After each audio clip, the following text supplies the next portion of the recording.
सामाजिक न्याय और हाशिया की आवाजें। हाशियाकरण की समझ, अध्याय 7।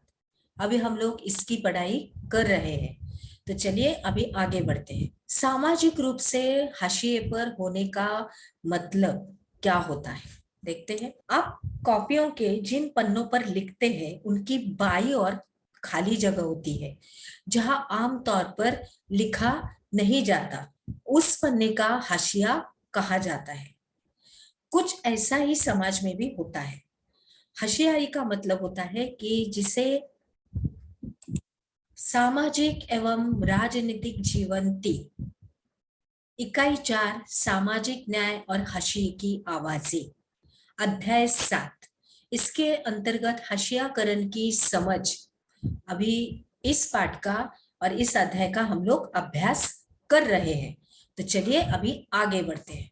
आप कॉपियों की जिन पन्नों पर लिखते हैं, मतलब क्या है कि सामाजिक रूप से हाशिए पर होने का मतलब क्या होता है। तो आप कॉपियों के जिन पन्नों पर लिखते हैं उनकी बाईं ओर खाली जगह होती है जहां आमतौर पर लिखा नहीं जाता, उस पन्ने का हाशिया कहा जाता है। कुछ ऐसा ही समाज में भी होता है। हाशियाई का मतलब होता है जिसे किनारे या हाशिए पर ढकेल दिया गया हो। ऐसे में वह व्यक्ति चीजों के केंद्र में नहीं रहता, और यह एक ऐसी चीज है जिसको अपनी रक्षा या खेल के मैदान में भी कभी न कभी महसूस किया होगा।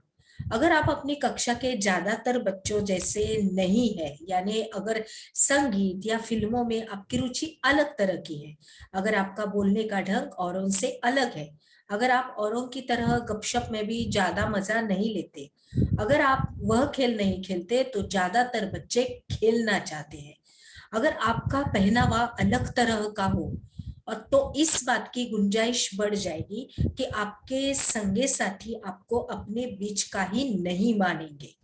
इस तरह आप अक्सर यह महसूस करते हैं कि आप औरों से अलग है।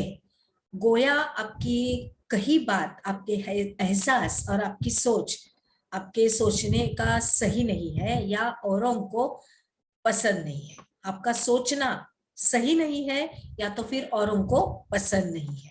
कक्षा की तरह समाज में भी ऐसे समूह या समुदाय हो सकते हैं जिन्हें इस तरह की बेदखली का एहसास रहता है, और उनके हाशियाकरण की वजह यह हो सकती है कि वे एक अलग भाषा बोलते हैं, अलग रीति रिवाज अपनाते हैं, या तो फिर यह बहुसंख्यक समुदाय के मुकाबले किसी दूसरे धर्म के हैं। वे अपनी गरीबी के कारण सामाजिक हैसियत में कमतर माने जाने की वजह से शेष लोगों के मुकाबले कमतर मनुष्य के रूप में देखे जाने की वजह से खुद को हाशिए पर महसूस करते हैं। कई बार हाशियाई समूह को लोग दुश्मनी और डर के भाव से भी देखते हैं। फासले और अलग थलग किए जाने का यह एहसास समुदायों को संसाधनों और मौकों का फायदा उठाने से रोक देता है।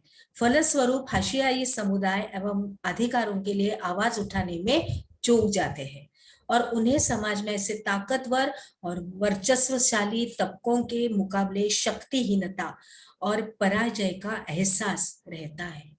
जिनके पास जमीन है, धन दौलत है, जो ज्यादा पढ़े लिखे और राजनीतिक रूप से ज्यादा ताकतवर है। इसका मतलब यह है कि हाशियाकरण किसी एक की ही दायरे में महसूस नहीं होता। आर्थिक और सामाजिक और राजनीतिक सभी दायरे समाज के कुछ तरीके हाशियाई महसूस करने के लिए विवश करते हैं। अभी आगे देखते हैं बच्चों। आदिवासी और हाशियाकरण। दिल्ली में एक आदिवासी परिवार सोमा और हेलेन दादाजी के साथ बैठकर टेलीविजन पर गणतंत्र दिवस की परेड देख रही है। अरे देखो आदिवासियों का नाच। दादू, वे आदिवासियों को हमेशा नाचते गाते ही क्यों दिखाते हैं? ऐसे बच्चे बोल रहे हैं। आगे बढ़ते हैं बच्चों। हाँ, क्या हमारे बारे में वे और कुछ भी नहीं जानते? सही कहा तुमने, आदिवासियों की दुनिया बहुत समृद्ध है। ज्यादातर लोगों को इस बात का कुछ पता ही नहीं है। ऐसे दादाजी कहते हैं उनके। जब मैं तुम्हारी उम्र का था तो उड़ीसा में हमारा गांव बहुत खूबसूरत हुआ करता था।